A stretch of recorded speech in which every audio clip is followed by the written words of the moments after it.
여러분은 혹시 한국에서 보내는 하루하루가 얼마나 특별한 건지 생각해 보신 적 있으신가요? 홍대 골목을 걷고 광장시장에서 부침개 한 장을 뜯고 지하철 타고 성수동까지 이동하는 이 모든 것들. 우리에게는 그냥 평범한 일상이지만 프랑스에서 비행기를 12시간 타고 날아온 사람에게는 평생 잊지 못할 장면이 된다는 걸 우리는 너무 쉽게 잊고 삽니다. 오늘 소개할 인물은 프랑스 출신의 유튜버 쿠라라입니다. 친구 사라와 함께 생애 처음으로 서울을 방문한 3일간의 여정을 카메라에 담았는데요. 거창한 계획은 없었습니다. 그냥 걷고 먹고 느끼는 여행. 그런데 바로 그 단순한 여행이 서울에서는 완전히 다른 이야기가 되어버렸습니다. Je suis arrivée en Corée du Sud, jour 1, c'est parti. 첫날 숙소는 홍대 근처였습니다. 그런데 숙소에 발을 들이자마자 쿠라라는 말을 잃고 맙니다. 창밖으로 펼쳐진 서울 스카이라인. 산과 도심이 한 화면 안에 같이 담기는 이 풍경이 프랑스에서 상상했던 서울과는 완전히 다른 모습이었던 것이죠. 유럽의 도시들은 대부분 평지 위에 펼쳐져 있습니다. 파리도 리옹도 마르세유도. 도심 안에 이렇게 울창한 산이 공존하는 풍경은 사실상 찾아보기 어렵습니다. 그런데 서울은 빽빽한 건물 사이로 산이 당연하다는 듯 자리 잡고 있습니다. 쿠라라에게 이 장면은 단순한 뷰가 아니라 한국이라는 나라가 가진 독특한 미학을 처음으로 실감한 순간이었는데요. On a une petite vue sur Séoul, avec les montagnes. Mais la nuit, ça va être incroyable. 첫날 저녁 두 사람은 홍대 거리로 나섭니다. 조명이 켜지기 시작하는 저녁의 홍대는 낮과는 완전히 다른 얼굴을 하고 있는데요. 쿠라라가 가장 먼저 향한 곳은 닭갈비 식당이었습니다. 주문을 하고 철판 앞에 앉은 쿠라라. 그런데 요리가 시작되기도 전에 눈앞 광경에 입을 다물지 못합니다. 치즈가 들어가고 밥이 볶아지고 양념이 철판 위에서 지글거리는 그 전 과정 자체가 하나의 공연이었던 것이죠. 프랑스에서 외식을 하면 주방에서 완성된 요리가 접시에 담겨 나옵니다. 요리하는 과정은 보이지 않죠. 그런데 한국은 손님 앞에서 직접 요리가 완성됩니다. 이 차이 하나가 쿠라라에게는 전혀 다른 식문화로 느껴졌던 것입니다. 저녁 식사를 마친 뒤 두 사람은 홍대 코인 노래방에도 들렀습니다. 사라는 이미 혼자 코인 노래방을 경험해 본 터였는데요. 쿠라라에게 코인 노래방 시스템을 설명해주는 장면이 인상적입니다. C'est genre des trucs automatiques un peu, et tu mets soit un nombre de chansons, soit un temps. Mais il y a personne, tu vois, c'est toi qui fais, c'est un peu une machine. Ah, ok. 시간이나 곡수를 선택하고 혼자 혹은 둘이서 완전한 프라이빗 공간에서 노래를 즐기는 한국의 코인 노래방 문화는 유럽에서는 찾아보기 힘든 개념입니다. 프랑스에서 노래방이라는 개념 자체가 거의 없고 있더라도 바 형태로 여러 사람이 뒤섞이는 구조이기 때문입니다. 완전히 차단된 개인 공간에서 남의 시선 없이 노래를 즐길 수 있다는 것 자체가 쿠라라에게는 낯설고도 매력적인 문화였던 것이죠. 이튿날 아침 두 사람의 첫 번째 목적지는 브런치 카페였습니다.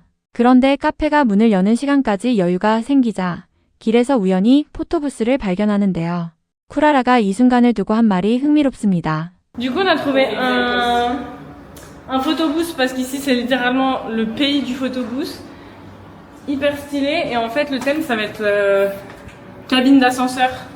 여기는 진짜 포토부스의 나라다. 한국의 포토부스 문화는 지금 프랑스 젊은이들 사이에서도 점점 화제가 되고 있는데요. 단순히 사진을 찍는 기계가 아니라 테마와 소품, 인테리어가 하나의 세계관으로 구성된 공간이라는 점이 다릅니다. 이날 두 사람이 선택한 테마는 엘리베이터 아니었습니다. 소품까지 갖춰진 공간에서 웃음이 터지는 두 사람. 작은 포토부스 한 칸이 서울 여행에서 가장 즐거운 기억 중 하나가 됐다고 합니다. Et là, c'est ce on a sélectionné, on était vraiment en fou rire.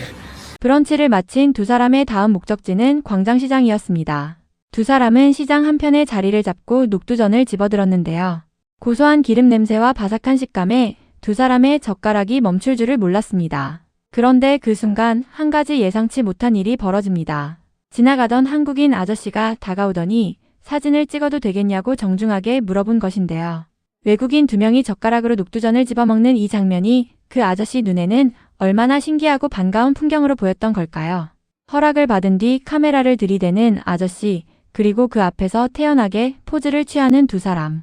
광장시장이라는 공간이 단순한 먹거리 골목이 아니라 한국인과 외국인이 아무런 경계 없이 한순간을 공유하는 장소라는 걸 이 짧은 장면이 그대로 보여주고 있었습니다.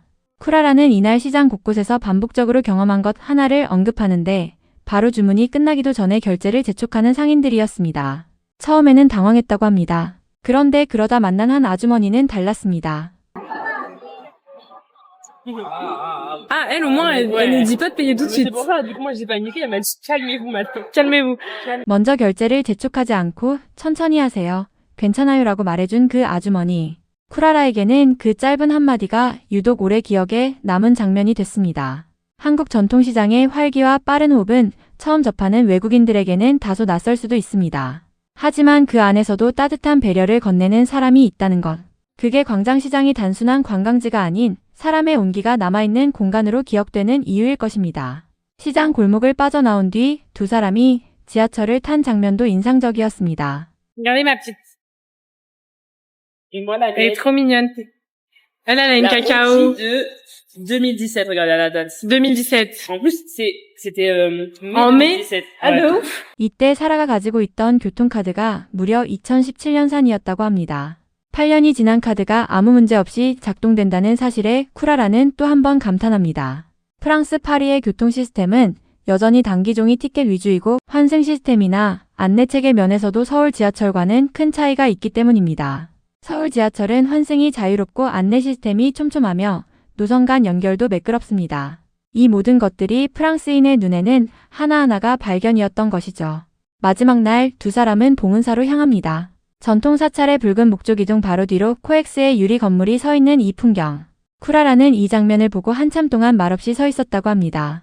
수백 년의 역사를 품은 공간과 현대 건축의 상징이 불과 몇 미터 거리에서 공존하는 이 모습이 서울이라는 도시가 가진 가장 독특한 특징 중 하나이기 때문입니다.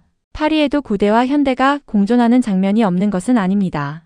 하지만 서울처럼 이렇게 날 것으로 아무런 설명 없이 나란히 붙어있는 경우는 드뭅니다. 그 낯선 조화가 오히려 서울을 더 서울답게 만드는 것 같습니다. 봉은사 바로 맞은편 스타필드 도서관도 들렀습니다.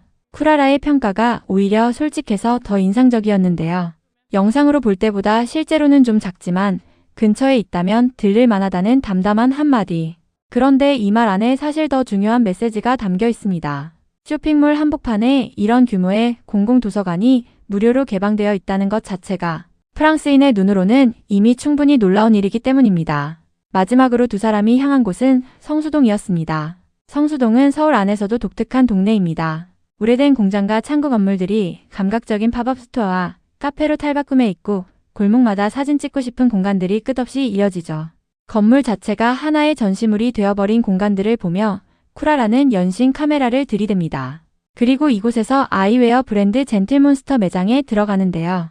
Donc, comme tout le monde en direct de chez Gentle Monster, c'était incroyable. Je pense, en vrai de vrai, je critiquais la hype. Ouais, moi aussi. Alors, en vrai, je On a comprends. essayé des lunettes et Ouais, je franchement, on comprends, comprend. 처음에는 이게 대체 왜 이렇게 유명하지?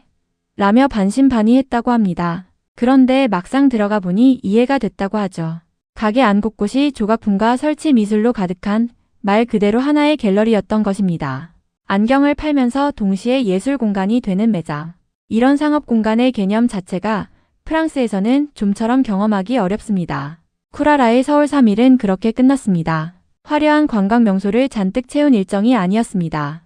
친구와 함께 밥 먹고 골목 걷고 웃다가 간간히 멈춰서서 눈앞의 풍경을 기록한 시간들이었죠. 그런데 바로 그 평범함 안에 한국의 진짜 힘이 있었습니다. 특별히 준비된 것도 연출된 것도 아닌 그냥 서울의 일상이 이 프랑스인에게는 매 순간이 새로운 발견이었다는 것. 어쩌면 우리가 너무 당연하게 살고 있는 이 도시가 세상에서 가장 잘 설계된 일상의 무대인지도 모르겠습니다.